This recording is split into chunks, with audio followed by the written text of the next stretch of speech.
लोकसभेची उत्सुकता शिंगेला पोहोचली आहे। निकाल देखील आता ऐन टप्प्यावरती 4 तारखेला आहे। याच TV9चा एक्झिट पोल देखील समोर आलेला आहे। यातही महाराष्ट्रामध्ये महाविकास आघाडी ह्या आघाडीवर सांगलं जात आहे आणि जे महायुती आहे हे पिछाडीवर आहे। नक्कीच आम्ही निवडणुकीच्या वेळेस जे प्रचार करत होतो आम्हाला महाविकास आघाडीसाठी लोकांचा प्रचंड असा प्रतिसाद बघायला मिळाला। लोक आज त्रासलेले आहेत, महाराष्ट्रातलं जे राजकारण चाललंय त्यालाही कंटाळलेले आहेत। आज महागाई वाढलेली आहे, आज बेरोजगारी वाढलेली आहे, आज महाराष्ट्रात शेतकरी वर्गाच्या प्रचंड नाराजगी आपल्याला बघायला मिळते। त्यांच्या शेतीमालाला आज भाव नाही आहे। आज प्रत्येक ठिकाणी प्रत्येक व्यक्ती हे संकटात सापडलेलं असताना सरकार कुठेही त्यांच्या पाठीशी उभं राहताना आपल्याला बघायला मिळालं नाही आणि त्याचाच रोष निवडणुकीमध्ये लोकांनी व्यक्त केला आणि जे महायुतीचे उमेदवार होते त्यांच्या विरोधामध्ये जाऊन मतदान करण्यासाठी लोक स्वयंस्फूर्तीने बाहेर पडलेत आणि त्यांनी महाविकास आघाडीच्या लोकांना मतदान केलेलं आहे आणि असे आमचे महाविकास आघाडीचे उमेदवार जास्तीत जास्त मतांनी निवडून येतील अशी आम्हाला खात्री आहे। अबकी बार 400 का पारचा नारा भाजपचा होता, मात्र या ठिकाणी संदर्भात काय स्थिती 400 पार तर नक्कीच होणार नाही आणि त्यांचा जो हा 400 पारचा नारा आहे हा थांबवण्याचा आणि त्यांचा तो हा रथ थांबवण्याचं काम महाराष्ट्रातली जनता केलंय। निवडणुकीमध्ये त्यांनी हे दाखवून दिलेलं आहे आणि तुम्हाला हे 4 तारखेला बघायला मिळेलच की हे 400 पारचा जो त्यांचा नारा होता हा त्यांच्या अंगलट आलेला आहे आणि तेवढं 400 पार तर काही ते जात नाही आहेत, त्यांना महाराष्ट्रातल्या जनतेनेच थांबवलंय।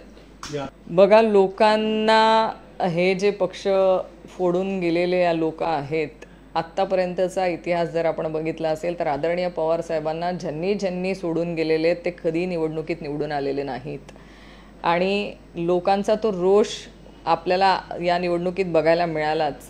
आज ज्यांनी पक्ष स्थापन केलेला आहे त्यांचा पक्ष काढून घेणं आणि त्यांचा पक्ष काढून घेऊन तुम्ही दुसऱ्या व्यक्तीला जे देतायत ही जी दादागिरी आज महाराष्ट्रातल्या जनतेने बघितली आहे हा कोणालाही आवडलेला विषय नाही आहे। त्याच्यामुळे मला असं वाटतंय की दादांना आज जे बॅकफ्रूटला जावं लागतंय ते त्याचंच रिझल्ट आपल्याला दिसेल की आदरणीय पवार साहेबांना सोडून जाणं हे त्यांना त्याचाच फटका हा निवडणुकीमध्ये असेल। याच लोकसभेच्या निवडणुकीकडे राज्याचं लक्ष म्हणजे एक सुप्रिया सुळे, रावेरमध्ये रक्षा खडसे यात दोन्ही सीटा ह्या आघाडीवर सांगलं जातं।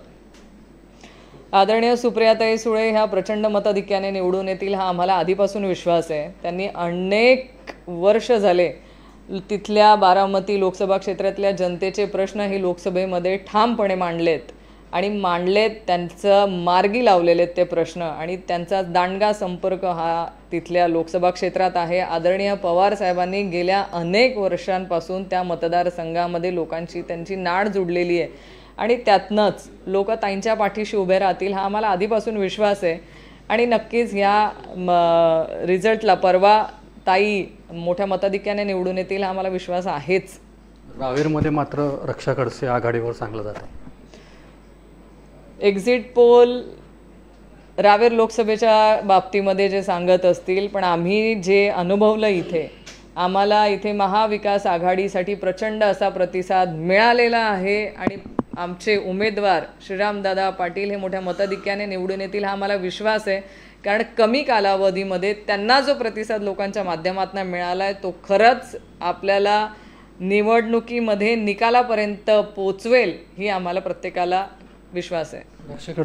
मला स्टेटमेंट ऐकू द्या, मी तरी ऐकलेलं नाही आहे पण मला विश्वास आहे की आमच्या संपूर्ण मतदारसंघातल्या सगळ्या महिलांनी तुतारीच वाजवलेली आहे कारण आज त्यांनी मतदान करत असताना घरच्या सिलेंडरला नक्कीच एकदा त्यांनी बघितलं असेल। आज त्यांना जो गॅसवरती चुलीवरती स्वयंपाक करावा लागतोय त्या चुलीवरच्या स्वयंपाकाला त्या त्रासल्या आहेत कारण भारतीय जनता पार्टीच्या काळामध्ये या गॅसचे भाव वाढलेले आहेत आणि नक्की मला माझ्या मतदारसंघात तरी तुतारी हे मोठ्या मताधिक्याने आमच्या उमेदवाराला पडलेलं मतदान हे त्यांना 4 तारखेला बघायला मिळेल। एकंदरीत शेवट माझ्या मतदारसंघातले सगळे लोक माझ्यासोबत आहेत, आदरणीय पवारसाहेब आहेत, सगळे आम्ही सोबतच आहोत आणि भाऊंनी त्यांचा निर्णय काय आहे तो आधी जाहीर केलेला आहे आणि आयुष्यात अशाही घटना होत असतात पण मला याही परिस्थितीमध्ये भरपूर काही शिकायला मिळालं आणि मी माझ्या आयुष्यात मला जिथे जिथे शिकायला मिळते त्या संधी मी कधी गमवत नाही आणि ह्याही फेजमध्ये जे शिकायला मिळालं आहे नक्कीच भविष्यासाठी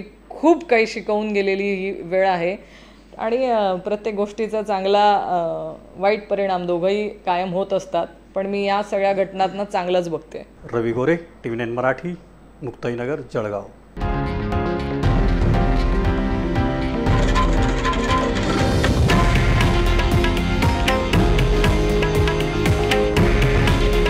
हे आहे देशातील नंबर 1 न्यूज नेटवर्क आणि आपण पाहत आहात TV9 मराठी.